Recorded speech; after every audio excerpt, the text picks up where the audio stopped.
Hello, Clutter Warrior, and welcome to the podcast. Today, let's talk about where does art fit in an organized life.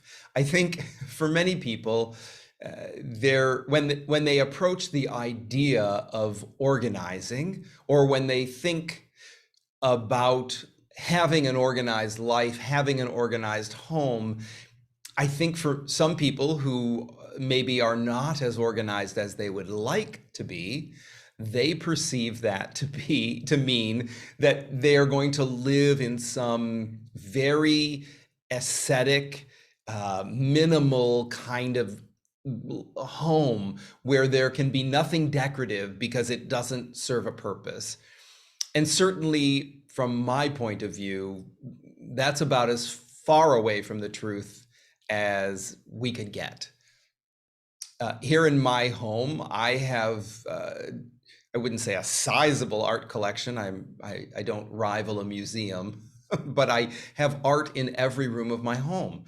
For those of you who don't know, my previous career before I became the most organized man in America, I worked in the theater for 20 years, both as an actor and director, and then as a producer and a playwright.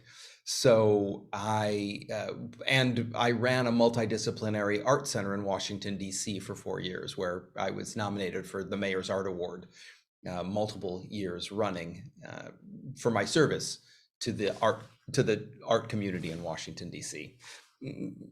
That aside, I have often and almost always been surrounded by visual artists. Some of them are very good friends of mine, and as a result, I have their work as well as work of artists who I've never met in my home. I love art. I made art for 20 years, as I said, working in the theater, and I love art, and I find it very inspiring. And its function is to inspire me, amuse me, delight me, be pleasant. So something interesting to look at. So I wouldn't think that a home devoid of art would be anybody's goal. And so if we zoom out from there and think about, can I have decorative things in my life? Of course you can. You must not view getting organized, and by extension staying organized, to mean that everything in your life must be solely functional. I think function is a great deciding factor when you're determining, does this stay or does this go? And knowing that things that are beautiful or provocative, maybe not beautiful, I mean, there's art that is not necessarily beautiful in what we would consider to be traditionally beautiful forms, but the work is evocative, it's provocative, it sparks thought or feeling, or thought and feeling. So certainly we don't need to make it only beautiful, that the work must be only beautiful. All of this is to say that, of course, you can have things that are decorative and inspiring around you. I don't want anybody to live as if they were in a factory. And even though, again, function is so important, crucial, really, when you're determining about many things staying, certainly tools, equipment, things that primarily serve a function, you do want to examine whether those are supporting you or creating unnecessary complications. Are they clutter? How many wrenches do you need to have? How many screwdrivers do you need to have? How many hammers do you need to have? How many USB cables do you need to have? You could extend that to say, how many paintings do you need to have? Probably enough paintings that your walls have art on them and they're not crowding each other out. I mean, there is certainly a style of hanging art that is, called gallery hanging or salon hanging. And if you look at photos of Gertrude Stein's home, Gertrude and Alice B. Toklas's home from the 20s, they hung things from the floor to the ceiling, right? And created a very interesting mosaic of all of the work. So you can do something like that.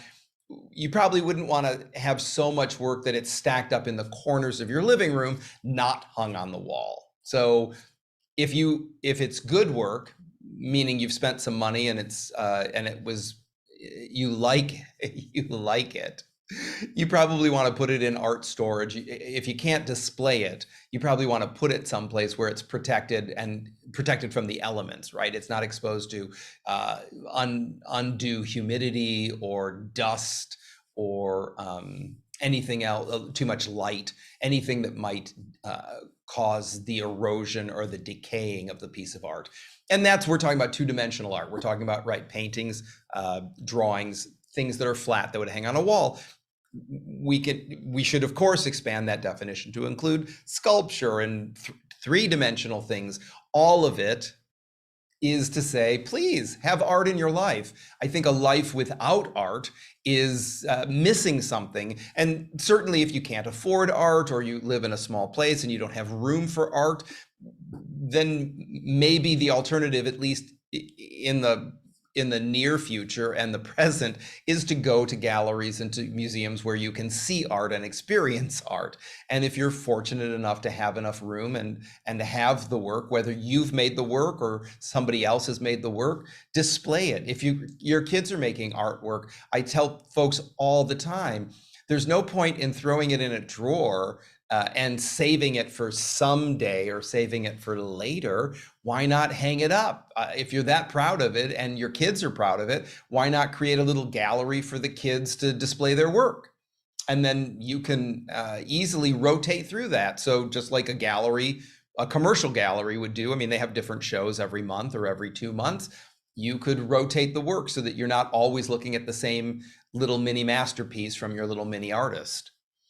There's lots of ways that you can approach it. Certainly, I think, again, when we zoom out to 30,000 feet, I want to say without any doubt or equivocation, you are entitled, you are encouraged to have art in your life as you pursue greater organization. And once you achieve organization, once you get to stuff equilibrium, have art.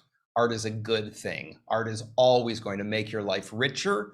It's going to always inspire you. It's going to always prompt something elevated in you. So by all means, let's have some art and let's have some organization. That's it for today. Tune in again and be sure to subscribe to the podcast and check out all of the different places we have content available for you, from our weekly show on Clubhouse to our YouTube channel. There's plenty of places where you can get additional content so that you can keep in touch and moving forward on your decluttering process. Bye for now.